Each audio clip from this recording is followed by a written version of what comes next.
resources, and she is the source of each and every one of us.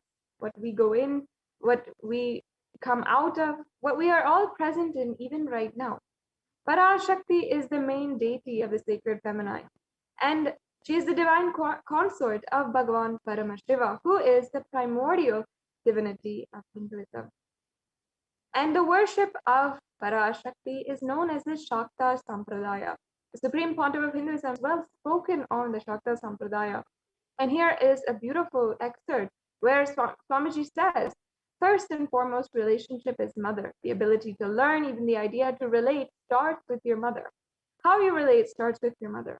Understand your idea to relate, your ability to relate starts with mother. And mother is too important a way to connect with what you think as life. In Vedic tradition, our rishis were aware your ability to connect with the mother should be directed to the cosmos. It should inspire you for higher consciousness.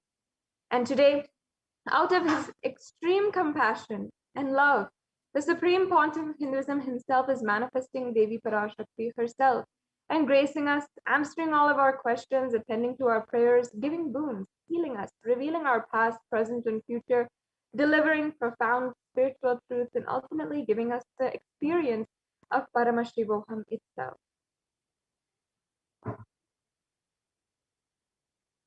And for many of you, this might be your first time in the program. Welcome to all of you. And let me briefly introduce what is Bhava Samadhi Darshan. What are the fundamentals? What are the understandings that you need to have before heading into this program on Bhava Samadhi Darshan? Samadhi is a very important word in Sanatana Hindu Dharma, the Sanskrit word. And if you break it down, Sama means same or oneness, and Adi means source. So Samadhi together, that means one with the source. Means attitude or aspect. So together, all of that means being one with the source through a certain aspect. Therefore, being one with Parashakti is the Devi Bhava Samadhi Darshan. Being one with Venkateshwara is Venkateshwara Bhava Samadhi. So this darshan literally puts you in that beautiful space. Darshan is coming face to face with the cosmos. Darshan means to have a glimpse of in Vedic tradition. It is used to describe the moment we behold a deity, an avatar, or saint, or enlightened being.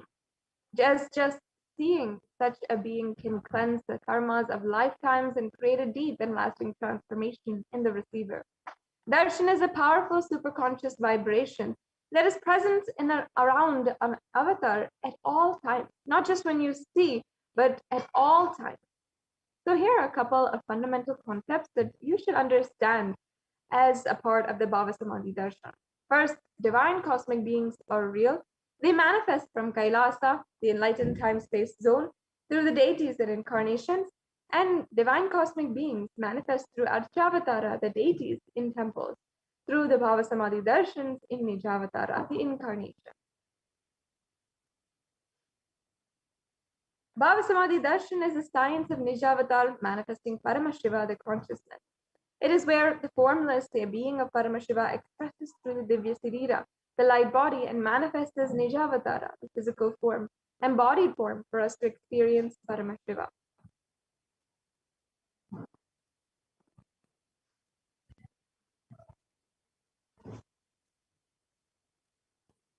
This experience is a very, very profound science.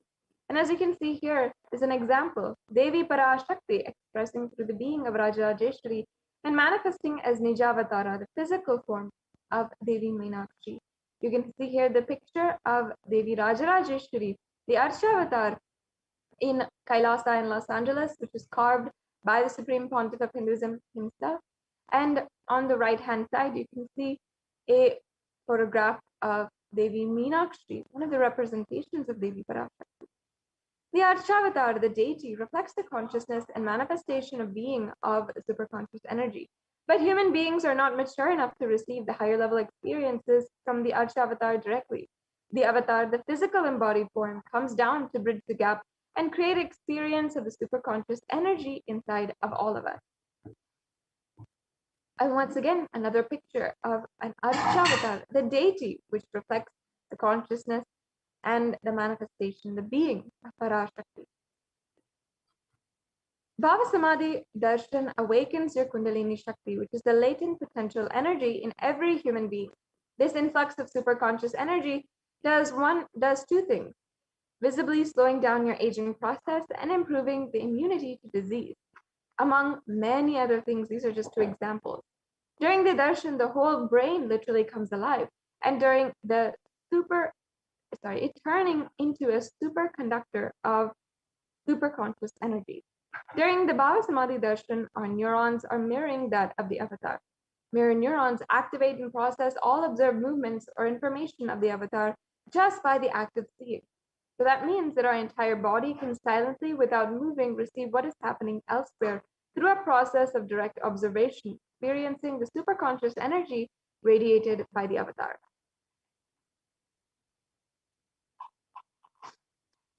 Akashic readings is not a prediction. It is a reading from the cosmic archive. Beyond space, creation and destruction happen simultaneously. And in the dimension of time starts the past, present, and future. Because Akashic readings are stored in Akasha, the space dimension, there's no past, present, and future. That is why what you call as happened, happening, yet to happen are already clearly recorded. Today, you will be able to experience some of the glimpses of the Akashic readings. And now let us be introduced to the very being without whom we'd not be able to experience divine spiritual profundity. The Supreme Pontiff of Hinduism, Jagadguru Mahasannidhanam, His Divine Holiness, Bhagavan Nithyananda Paramashivam, is the incarnation of Paramashiva and the reviver of Kailasa, the ancient, macrocosmic, enlightened Hindu civilizational nation. The Supreme Pontiff of Hinduism is recognized by his predecessors, many of whom are adepts and enlightened masters in spirituality, and include Yogiram Surit Kumar and Annamalai Swamigal. And the Supreme Pontiff of Hinduism made the science of power manifestation, yoga, and temple-based universities as a lifestyle for the whole of humanity.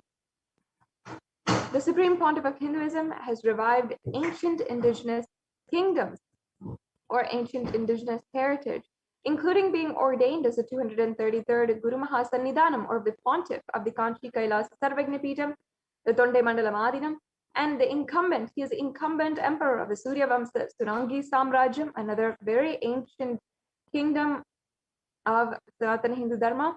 The Supreme Pontiff of Hinduism is the present 293rd Jagadguru Mahasannidhanam of the Shamalapita Sarvagnapitam, the Mahamandaleshwar of the Mahanirvani Akada, and the 1008th Acharya Mahamandaleshwar of the Atal Akada, is the present 23rd Guru Mahasannidhanam of the Dharma Mukti Svargapuram Adinam, and finally the Supreme Pontiff of Hinduism is elected as the Supreme Pontiff of Hinduism by a congregation of over 1,000 Hindu leaders or pontiffs. The Supreme Pontiff of Hinduism is his most prolific, most viewed, read, and watched in so many different platforms in digital media as well as the physical mediums. He's authored over 300 books and 10,000 articles in 3 languages, which are English, Tamil, and Sanskrit. And then these were further translated into 50 languages with over 1,000 titles. The Supreme Pontiff of Hinduism has distributed, sold, read, and downloaded over 20 million copies of books and articles. And the Supreme Pontiff of Hinduism as well is honored as the leader of Hinduism, the most awarded, internationally recognized Hindu leader, the reviver of over 108 Hindu sampradayas, including Rudras and Rudrakanyas, Rishis, Rishikas, Bhairavas and Bhairavis, and the Sannyasis. He's the establisher of the largest Hindu university, Kailasa's Nithyananda Hindu University in the world, with satellite campuses in more than 150 countries, and the establisher of over 1,000 Kailasa enlightenment ecosystems, the founder and reviver of over 100 Sarvagnapitas, and the collector of the largest Hindu library with over 1 million books, 1 million palm leaf scriptures, and over 20 million digital books. These are all becoming available fastly on nithyanandapedia.org and several other online platforms, which I invite each and every one of you to join us by liking and subscribing in all of our social media platforms on Facebook, Twitter, YouTube, and different social media platforms. As you can see here,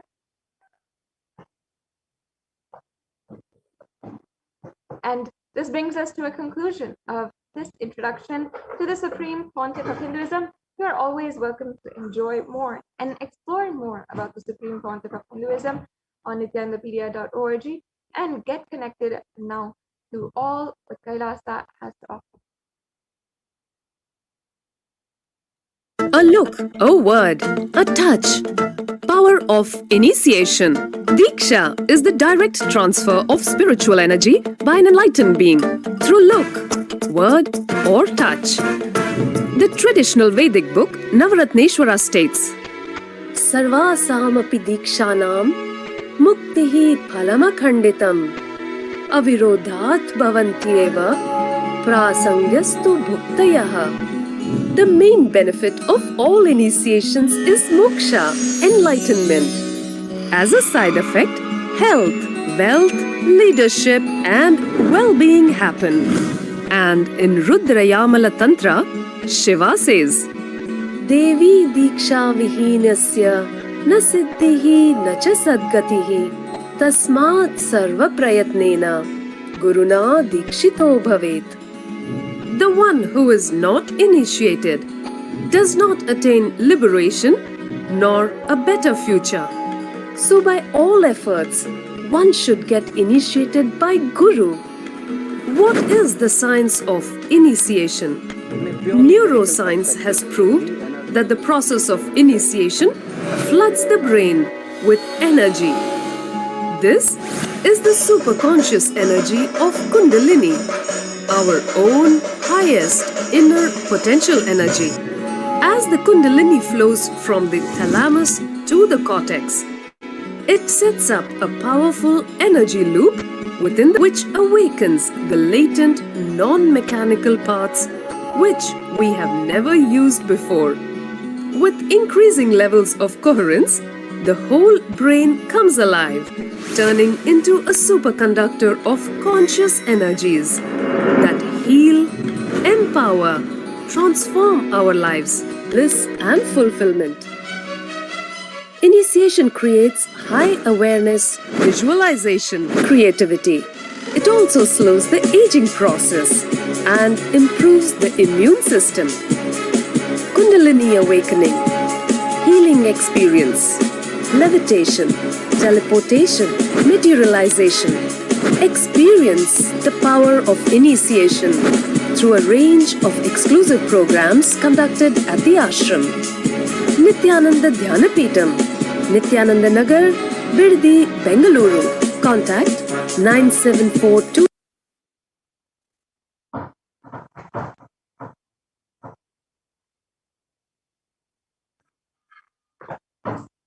We'll be entering into the next segment of today's program. Paramashivoham Om Nithyananda Paramashivoham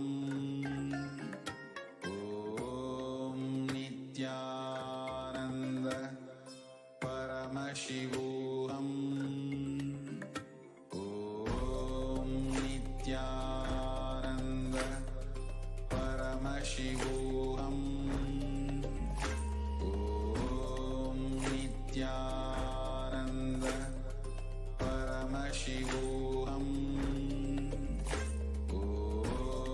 Nithyananda Paramashivoham